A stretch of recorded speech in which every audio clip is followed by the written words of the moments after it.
The AFP improved its identification, detection, and interdiction efforts through our newly installed air defense surveillance radars, the conduct of wider air and maritime patrols,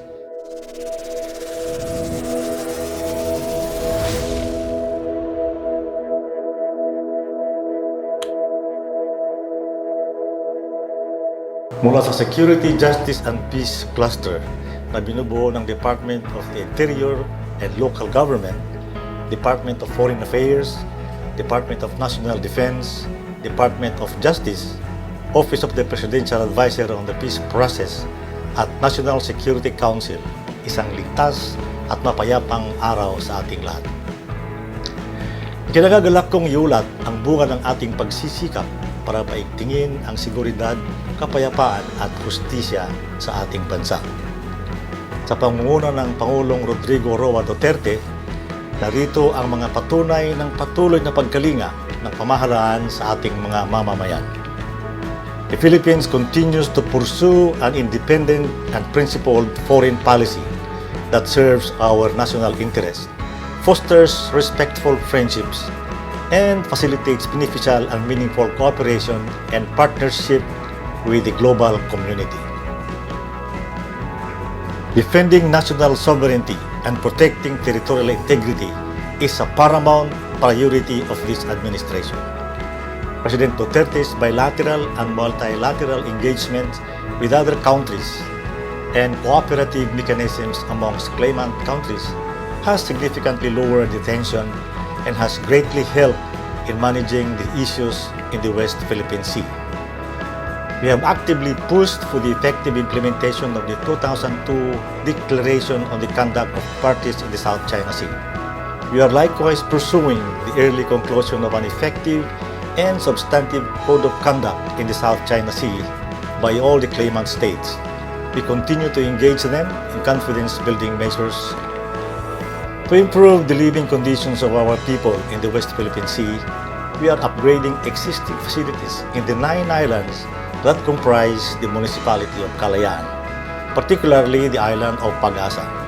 For the first time since 1970s, Pag-asa Island has received major infrastructure upgrades, namely a ship beaching ramp and a sheltered port for our fishermen. It is now easier to proceed with other development projects such as concreting the runway and its apron and construction of other structures for the residents and our troops. Addressing recurrent incursions and harassments by military and civilian Chinese vessels, the Philippines has taken diplomatic actions against China for activities against our national sovereignty. This is on top of our enhanced surveillance, enforcement, security, and development capabilities in the area. The AFP improved its identification, detection, and interdiction efforts through our newly installed air defense surveillance radars, the conduct of wider air and maritime patrols, and setting up additional detachments in strategic locations. Dahil sa mga ito, pasosya na nating nababantayan at namamanmanan ang kalawakan at karagatan sa ating teritoryo. We continue to boost our defense capability through the AFP Modernization Program. The AFP has acquired several assets, the most recent of which is the BRP Jose Rizal, the Navy's first brand new frigate that was received earlier this month.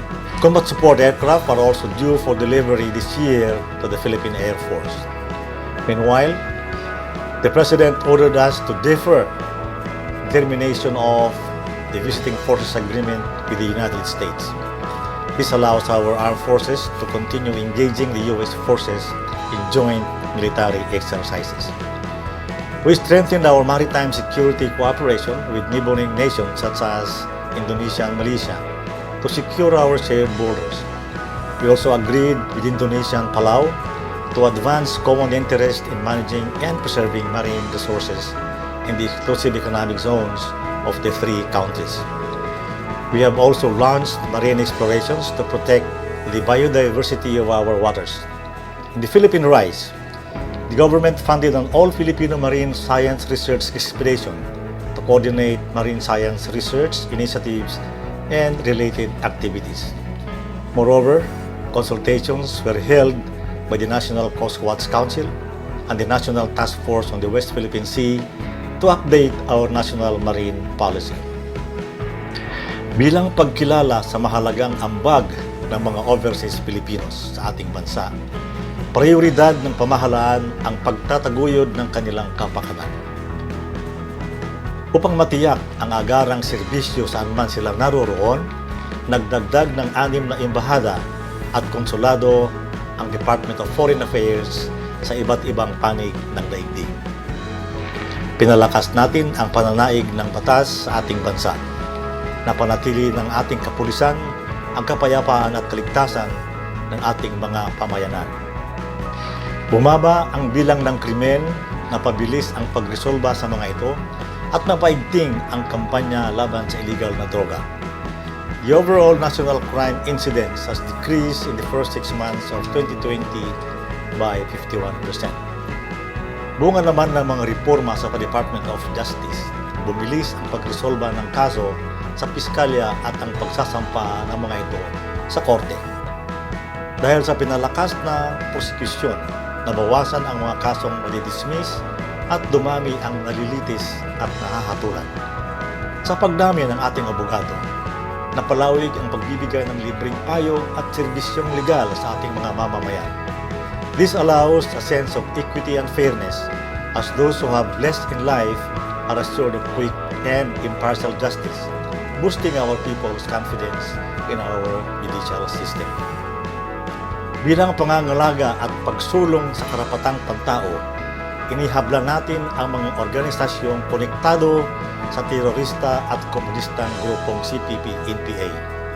Kinasuhan ng marder sina Jose Maria Sison, Satoru Campo at kanilang mga kasama para panagutan ng Inupakan Massacre noong dekada 80, kung saan pinapatay nila ang maraming miyembro ng CPP-NPA dahil sa purging o paglilinis ng kanilang hanay. Kaugnay nito, naglabas na ng warrant of arrest ang korte laban kay Sison at mga kasamahan nito. Para pangalagaan ang karapatan ng mga kabataan, sinampahan natin ng kasong trafficking of persons, kidnapping, child abuse at krimen laban sa international humanitarian law ang mga organisasyong nagre-recruit ng mga child warriors gamit ng kanilang mga salugpungan schools, universidad at kolehiyo. Sa pakikipagtulungan natin sa kagawaran ng edukasyon, naipasara ang mga huwad ng mga paaralang ito na ginagamit na prente ng CPP-NPA-NDF. Layunin ng mga ito na linlangin ang mga katutubong kabataan, lasunin ang kanilang isipan at turuan silang labanan ang pamahalaan. Tinutulungan natin ngayon ang mga apektadong mag-aaral para magkaroon ng kalidad, kapaki-pakinabang, makabuluhan at makabayang edukasyon. Inihabla din natin ang 14 na kasapi ng CPP-NPA-NDF sa kasong pagpaslang at pagkakaroon ng mga iligal na pampasabog, mga bala at armas. Tungo sa pangarap ng bawat Pilipino na makamit ang maginhawang buhay, nagsisikap ang pamahalaan para ito ay makamtan. Ngunit, hindi ito matatamo kung walang seguridad at kapayapaan sa buong kapuluan. Kaya sa umpisa ng pamumuno ni Pangulong Duterte, gumawa siya ng hakbang para matuloy ang pag-uusap tungkol sa kapayapaan at tigil putukan sa lahat ng mga armadong grupong lumalaban sa gobyerno. Unfortunately, the attempt to dialogue with the CPP-NPA-NDF did not prosper due to their insincerity. The government has no choice but to address the communist insurgency on its own. To end the 51-year-old communist insurgency, the National Task Force to End Local Communist Armed Conflict was created to harmonize all efforts of the government to implement a peace framework centered on national development and good governance. Hindi baril at bala ang solusyon para wakasan ang mga armadong grupong lumalaban sa pamahalaan, kundi mabigyan sila ng pagkakataong magbagong buhay at mabuhay ng tahimik kapiling ng kanilang mga pamilya. Dahil sa Enhanced Comprehensive Local Integration Program ng Task Force Balik Loob, na binubuo ng iba't ibang ahensya ng nasyonal at lokal na pamahalaan, libo-libong dating rebelde na ang natulungang magkaroon ng bahay, lupa, kasanayan at kabuhayan. Sila ang nagiging inspirasyon ng mga dati nilang kasamahan para sila ay magbalik loob na rin. Upang matugunan ang mga pangangailangan ng mga nagbabalik loob, nagpagawa tayo ng mga halfway homes sa mga lalawigan para magsilbing pansamantala nilang tuluyan habang inaayos ang kanilang permanenteng tirahan at kabuhayan. We are also honoring our signed peace agreements with the other internal armed conflict groups such as with the MILF, MNLF, RPMP, RPA, ABB, TG Kapatiran, and CBA, CPLA. Patuloy nating binubuhusan ng tulong ang mga komunidad sa pamamagitan ng payapa at masaganang pamayanan o pamana program. Marami na ang natapos at marami pang kasalukuyang ginagawang community development projects sa buong bansa. In Marawi City, our social healing and peace-building programs are being implemented to promote social cohesion and develop a culture of peace, mutual understanding, and solidarity. Through various peace forums, former combatants and their families have become peaceful and productive citizens. Binalangkas natin ang National Action Plan on Preventing and Countering Violent Extremism in the Philippines, ang kauna-unahang programang kontra sa radikalismo sa Timog Silangang Asya. Pinagkakaisa nito ang pamahalaan, civil society, relihiyosong grupo at iba't ibang sektor ng lipunan upang masugpo ang radikalismo. The most successful peace initiative of the government is the passage of the Bangsamoro Organic Law that created the Bangsamoro Autonomous Region in Muslim Mindanao o BARMM. The Bangsamoro Transitional Authority undertakes capacity building, legislates laws, and pursues partnerships with the national government and international community to realize their dream of self-rule. An intergovernmental relations body has been formed to coordinate the efforts of the national and BARMM governments for the development of BARM. Part of the Bangsamoro Organic Law is the decommissioning of MILF combatants. 30% of them have already been decommissioned, and the remaining 70% will be decommissioned in the next 2 years. The passage of Republic Act number 11479, also known as the Anti-Terrorism Act of 2020, will greatly enable our security forces to proactively prevent and defeat terrorism. Titiyakin namin na ang bisa ng batas na ito ay itutuon lamang sa mga teroristang gustong maghasik ng lagim at karahasan sa ating mga mamamayan at pamayanan. Hindi namin pahihintulutang magamit ito para hadlangan o yurakan ang mga karapatang pantao sa ating lipunan. Sa kasalukuyan, ang buong daigdig ay nakatuon sa pandemyang COVID-19. Nagsisikap tayo para pigilan ang pagkalat ng sakit at maibsan ang masamang epekto nito sa buhay ng ating mga kababayan at sa ating bansa. The National Task Force on COVID-19 integrates, streamlines, and decentralizes government's efforts through our National Action Plan. Anchored on the test, treat, and trace management system, we focus on prevention, detection, isolation, treatment, reintegration, and eventual adaptation to the new normal. As of July 16, 87 na ngayon ang ating testing laboratories at nasa mahigit 50,000 na kada araw ang ating kakayahang mag-testing. Maliban sa 4 na mega swabbing centers, mayroon na rin tayong 15 mega COVID temporary treatment at monitoring facilities at higit 7,000 local isolation at general treatment facilities sa buong bansa. Halos 2 milyong personal protective equipment at libu-libong PCR kits na rin ang ating naipamahagi sa mga ospital at ibang frontliners. Massive efforts were also undertaken by the DFA to bring home overseas Filipinos who were displaced and stranded due to the pandemic. Those who were severely affected were provided with financial and legal assistance.